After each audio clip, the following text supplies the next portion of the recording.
Sir boss. Itong kay sir pang-apat na to. Bago ko umpisahan, shout out muna natin sila idol. Ayan, idol, shout out. Bossing, shout out. Taka saan kayo idol? Ayan, kay boss, puto lang spring ng kicker. Kaso, yun lang talagang problema. Palalakihin natin. Gawa ng, siyempre, overhaul eh. Ano, idol? Tama? Sir, kayo sir? Kahit ako sa mga taga All-Star. Ayan, sir, ingat kayo sa biyahe. Ayan, pinapalitan ng lining, tuno ng carbang kay sir at babiyahe ng Pangasinan. Ayan.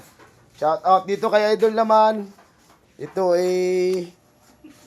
sayang hindi umabot rin sa promo. Kung sa promo rin dinala, malit-lit sana kasi hindi na kinaya.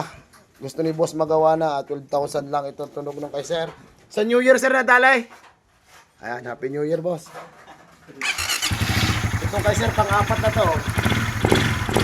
Tsaka may nag-send sa akin, hindi ko lang alam kung taga dito din sa Batangas. Boss, garni yung iyo. Parang garni din ng iyo.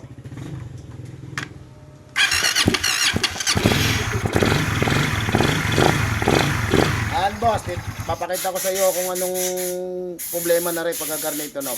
Halos magkaparehas lang kayo, kakalasin nga natin mga boss.